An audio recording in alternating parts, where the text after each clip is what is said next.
अऊज़ु बिल्लाहि मिनश शैतानिर रजीम बिस्मिल्लाहिर रहमानिर रहीम अस्सलामु अलैकुम वरहमतुल्लाह। सूरत अल-अनाम आयत नंबर 107। ولو شاء الله ما أشركوا وما جعلناك عليهم حفيظا وما أنت عليهم بوكيل. और अगर अल्लाह चाहता तो ये शिर्क ना करते, और ए नबी सल्लल्लाहु अलैहि वसल्लम, हमने आपको इन पर निगरान नहीं बनाया है और ना ही आप सल्लल्लाहु अलैहि वसल्लम इनकी जामिन है। सो एक और बड़ी ज़बरदस्त बात इस आयत में बता दी गई, क्योंकि देखिए जब भी जो इनकार करने वाले लोग होते हैं उनकी तरफ से डीमोटिवेटिंग बातें, तकलीफ देने वाले कमेंट्स आ रहे होते हैं, तो इंसान जो है वो परेशान हो जाता है। नबी पाक सल्लल्लाहु अलैहि वसल्लम जो हैं उन्होंने हद तर्जा अपनी आखिरी उस तक जो है ना एफर्ट लगाई, लोगों तक पैगाम पहुंचाया सिंसेरिटी के साथ, इतने खूबसूरत तरीके से। लेकिन लोग अल्लाह के कलाम पर ईमान नहीं लेके आ रहे थे, आप सल्लल्लाहु अलैहि वसल्लम से दुश्मनी के ऊपर अड़े हुए थे, जिसके ऊपर नबी पाक सल्लल्लाहु अलैहि वसल्लम को बहुत अफसोस होता था, तो बहुत तकलीफ होती थी। सो अल्लाह सुब्हानहू व तआला क्या फरमा रहे हैं कि अगर अल्लाह चाहता तो ये शिर्क ना करते। इसका क्या मतलब है?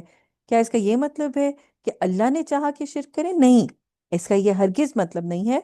इसका मतलब ये है कि अगर अल्लाह चाहता तो इनको जबरदस्ती मुसलमान बना देता, लेकिन अल्लाह सुब्हानहू व तआला ने ये जो गाइडेंस है, ये एक चीज़ ऐसी रखी है कि जिसमें इंसान और जिन्नात को ये हक दिया है कि वो अपनी मर्जी से चूज करें।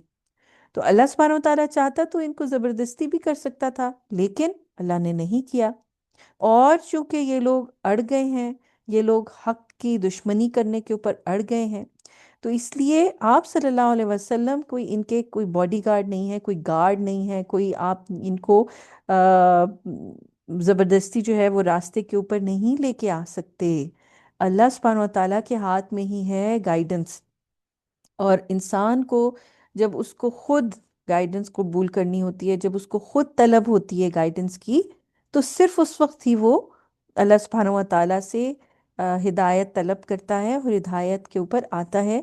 आप सल्लल्लाहु अलैहि वसल्लम कोई इनके निगरान नहीं है कि आप सल्लल्लाहु अलैहि वसल्लम से पूछा जाएगा कि क्यों ये लोग मुसलमान नहीं हुए थे, और ना ही आप सल्लल्लाहु अलैहि वसल्लम इनके जामिन हैं। कोई वकालत जो है वो इनकी आप सल्लल्लाहु अलैहि वसल्लम को नहीं दी जाएगी कि आप पर आपको जो है वो कहा जाए कि जी क्यों तुमने, कितने बंदे तुम्हारे हाथ में मुसलमान हुए हैं, क्यों इस तरह की काउंटिंग नहीं होगी।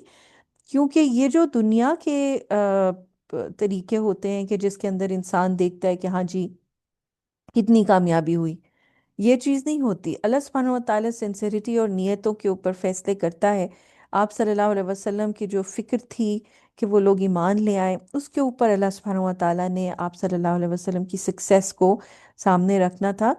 तो ख़ास तौर पर ये बात जो है आप सल्लल्लाहु अलैहि वसल्लम को बताई गई, समझाई गई कि आप सल्लल्लाहु अलैहि वसल्लम अपना दिल आ, उनका परेशान ना हो, दिल छोटा ना करें कि लोग ईमान लेके ही नहीं आ रहे, बरसा बरस गुजरते चले जा रहे थे, एक के बाद एक मुश्किलात आए चली जा रही थी, लग रहा था कि जैसे और ज़्यादा मामलात तंग होते चले जा रहे हैं। ख़ास तौर पर जब आप देखते हैं कि कोई भी मोमेंट आप सल्लल्लाहु अलैहि वसल्लम की ज़िंदगी का ऐसा नहीं था कि जिसमें कहें कि वो बिल्कुल ट्रबल फ्री हो। हर किस्म की मुश्किलात परेशानी आप सल्लल्लाहु अलैहि वसल्लम ने झेली। लेकिन इस सब में मामला क्या था कि अल्लाह सुब्हानहु व तआला ने कोई ये नंबरिंग और काउंटिंग नहीं रखी थी कि कितने लोग मुसलमान होते हैं या कितने लोग जो है वो पैगाम कबूल करते हैं।